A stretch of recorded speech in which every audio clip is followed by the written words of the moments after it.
The Democratic divide on stage. Let us be clear, Joe. The top 10 candidates debate one night only. They target President Trump. We have a white supremacist in the White House. And each other. Are you forgetting what you said 2 minutes ago? Are you forgetting already what you said just 2 minutes ago?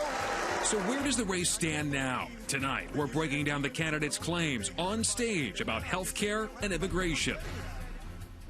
Welcome tonight at 11. The debate wrapped up just moments ago in Houston, Texas. This debate zeroing in on health care, gun safety, and immigration, just to name a few issues. And this was the first time that only 10 candidates debated. We saw how much they share in common, but also evident a deep Democratic divide on some key issues. Vice President Joe Biden representing the moderates, Senator Bernie Sanders and Elizabeth Warren representing the liberal wing.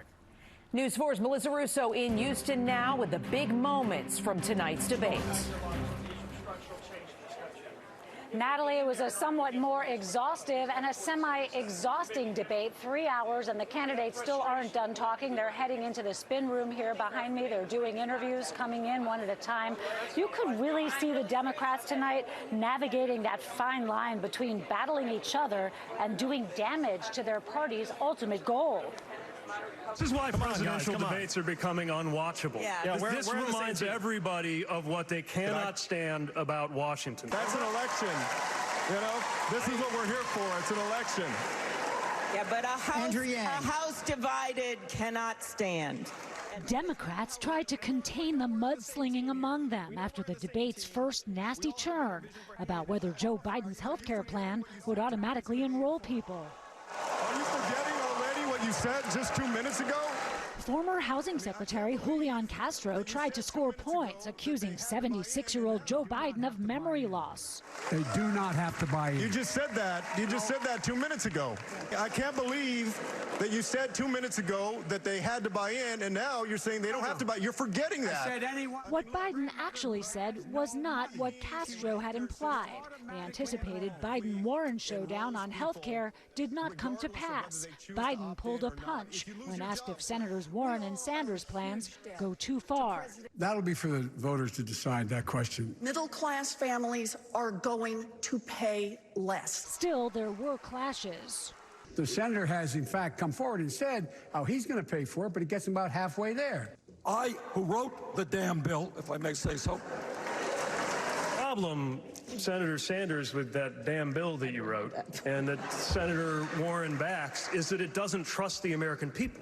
The Democrats debated guns, Beto O'Rourke doubling down on his plan to take away people's assault weapons after devastating mass shootings in his home state. Hell yes, we're going to take your AR-15, your AK-47. We're not going to allow it to be used against our fellow Americans anymore.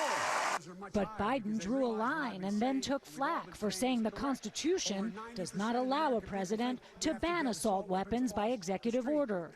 Instead of saying, no, we can't, let's say, yes, we can. Kamala Harris, who's remained fairly flat in recent polls, repeatedly addressing Trump tonight to prove she can take him on. And now, President Trump, you can go back to watching Fox News. The subject matter ranged from serious, with Elizabeth Warren stating she's willing to leave Afghanistan without a deal. What we're doing right now in Afghanistan is not helping the safety and security of the United States. And there were lighter moments. Cory Booker was asked if he wants more people to be vegans like he is. You know, first of all, I want to say no. Actually, I want to translate that into Spanish. No. And we see Cory Booker is here in the spin room right now, but you saw there during the debate he was not meeting President Trump's prediction today that this debate would be all about banning cheeseburgers and plastic straws. Booker was one of several candidates tonight who made use of the extra time in tonight's format. Live in Houston, Melissa Russo, News 4 New York. Yeah, the candidates getting to flesh out a lot of their ideas. 10 candidates, 3 hours of debate. So how did they do when it came to the facts? We're going to take a closer look at a few key points during tonight's debate. The first during a heated back and forth on Medicare for all. Senator Bernie Sanders touting the cost effectiveness of his approach. Listen. Every study done shows that Medicare for all is the most cost-effective approach to providing health care to every man, woman, and child in this country. Certainly an attractive selling point, but this is actually false. Out of 5 major Medicare for All studies that were reviewed in detail by the New York Times, just 2 of them found overall health care expenditures would be lower than current costs under the current system. And what's more, there are a number of sizable variables that could affect the math behind this should it be implemented. That is why our team at NBC concludes the senator's point is not entirely true. Our next moment coming during a conversation on immigration. Former Vice President Joe Biden playing defense after a question about the Obama administration's record on deportations. Comparing this president to the president we have is outrageous. Number one, we didn't lock people up in cages. We didn't separate families. We didn't do all of those things.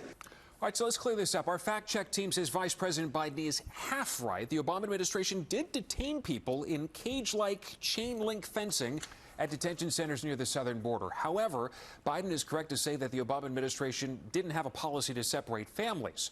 Whole families were detained together. It was the Trump administration that made it a policy last year to detain children, even infants, without their parents, leaving other children to tend to them. Our last moment comes about criminal justice reform. New Jersey Senator Cory Booker touching on a statistic about African Americans and incarceration.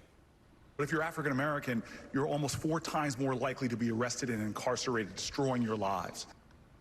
Senator Booker is right. In fact, it's actually more. The NAACP finds African Americans are incarcerated more than 5 times the rate of white Americans. And another analysis from a criminal justice nonprofit called the Sentencing Project found African Americans are nearly 6 times as likely to be incarcerated than whites.